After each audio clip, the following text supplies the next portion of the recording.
we were given at the beginning a paper book called The Hospice Movement, and in it, the part that spoke to me, and I still remember it, was that in medieval times, hospice was a place where people stopped on their journey and were nourished there to carry on with their journey. And I thought, wow, this is something that would be wonderful to be able to help.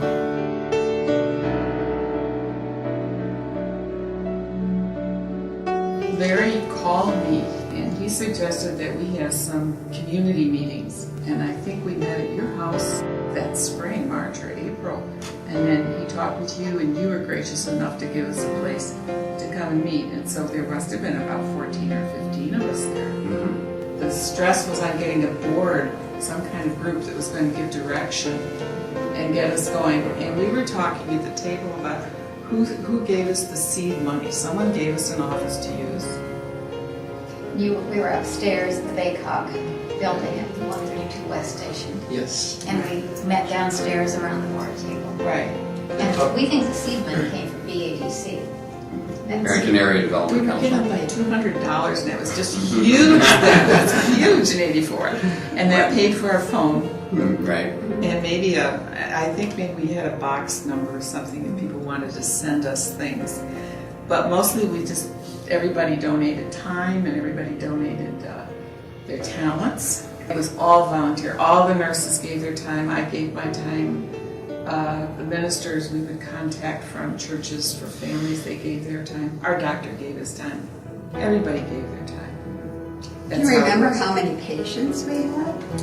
Well, when we started, we actually saw 2 patients before we were licensed, and we had explained to them we were just offering this as a gift, and it was a gift to us because, of course, it reaffirmed who we were and what we were doing, and they were very, very dear and precious cases to work on. One of the first patients was a child. Yes, the family had moved here from somewhere out east, and they had lost 2 infants to this illness.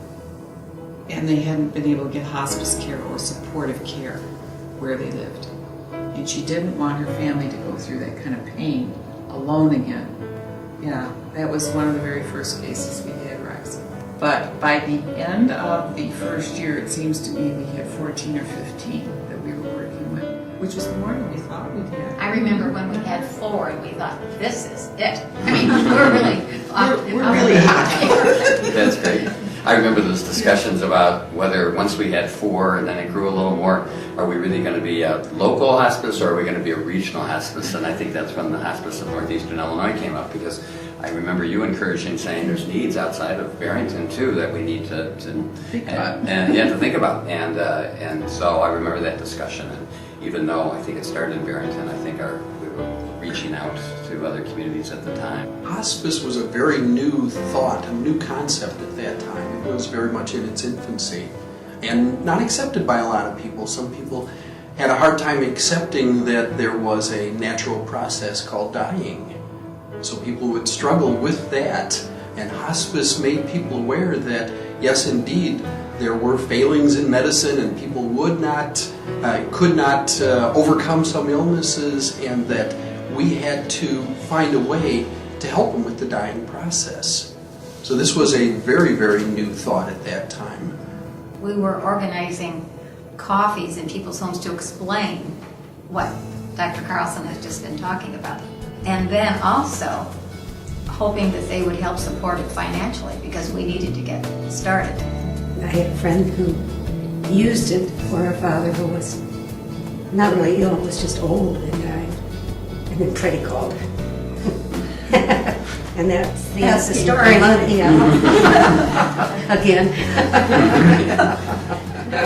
This is a very generous community, and I think everybody just started calling their friends, and the stories got through the community, and I think it just became a general awareness throughout Barrington that we were making a difference. And somewhere around the 5th year or so, when we joined with Henry Woodstock, then the census went up and jumped all of a sudden to 40 to 50, because we got a lot of newspaper press, and we joined the volunteer group together, and we were having a lot of staffings. There was a lot of buzz about hospice after about the 5th year.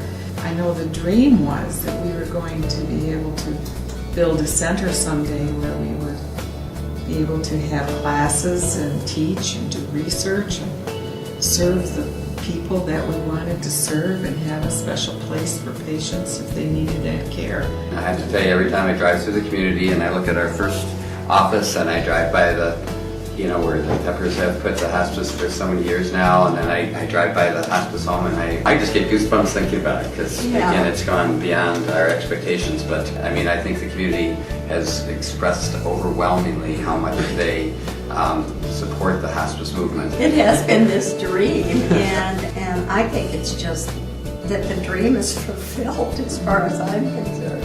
We're all blessed to be here to see it. We are and celebrate it.